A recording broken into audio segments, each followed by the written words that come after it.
What's going on, guys? It's Todd Hudsonn here, and I'm that kid bringing another gameplay commentary, playing some Modern Warfare 2, that game famous for the one-man army, noob tubes, and the commando, and all that really shit stuff. Got a 39 and 4 TDM for you guys here today, so pay attention. It's a pretty good gameplay. Now, obviously, I'm not going to be running for any tips and tricks because Modern Warfare 2 has been out for like 2 years, so obviously that's not what I want to talk to you guys about today. I want to talk to you guys about my uncle who's dealing with brain cancer.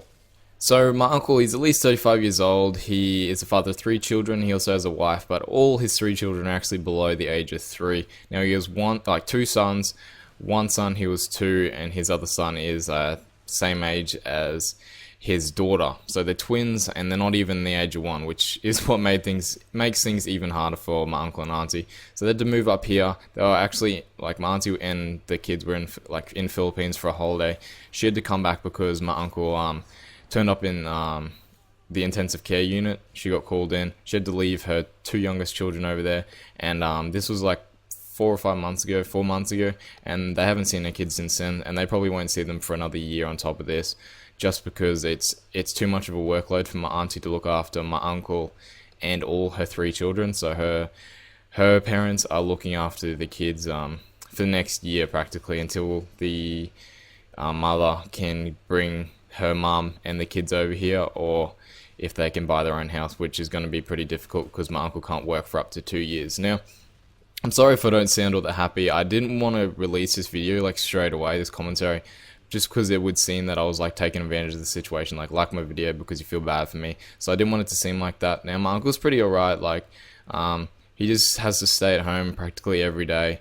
And but the thing that I really want to talk about was just the shock that I went through when I actually saw him in the hospital bed. At first, when we actually found out about my uncle's cancer, like, it didn't really hit me as hard as it hit the rest of my family, probably just because I knew my uncle was a strong guy. He was outgoing, he did all this reckless shit, got into fights, rode his motorbike around or however fast he wanted, and he was just this guy that probably could get past anything. So I looked at this cancer as just like another little stepping stone in his life for him to tell his friends, like, yeah, I beat cancer. And it really didn't scare me. It felt like this was nothing compared to what my uncle like potentially could get past.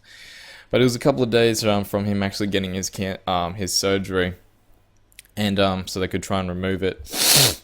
And I sort of just spoke to him as it was casual, like as if he was just going to get his like a flu shot or something, and I was just like, oh yeah, so you're going to the doctor tomorrow? And he's like, yeah, I'm pretty worried. And I was like, no, it'll be fine, it's just a surgery, like it'll be done. And I was like, I'll see you tomorrow. And I said I'd visit him because he had to spend quite a while there. I thought it was just because it would be doctor's orders and that he'd be fine. But when I actually got there, first time with my family, my dad told me that it was pretty bad, but it wasn't really terrible, a bit of lag, yeah. But when I saw him, he had this big tube coming out of the top of his head.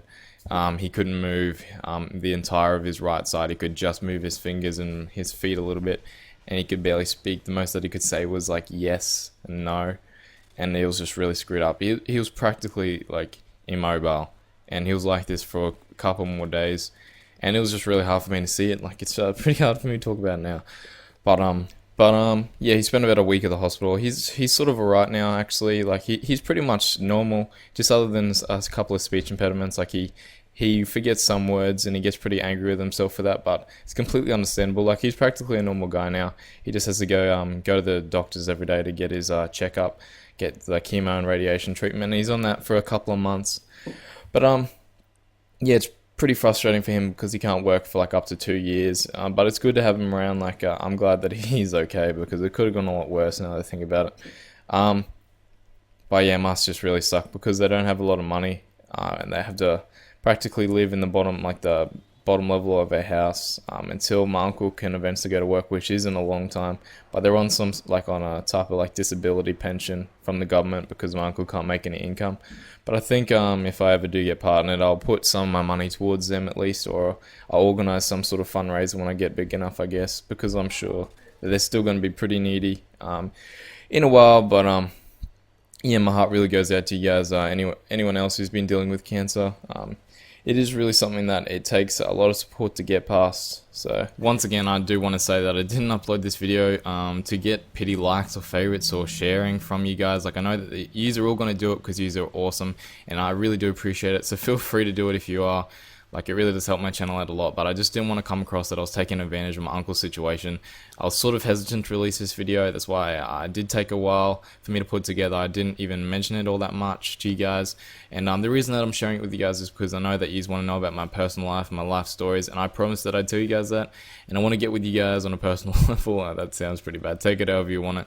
I know. I want to, like, tell you guys my life experiences, my life stories, and I'm sorry that I didn't sound as happy as I would in other videos, but obviously you can understand why I don't sound all that cheerful.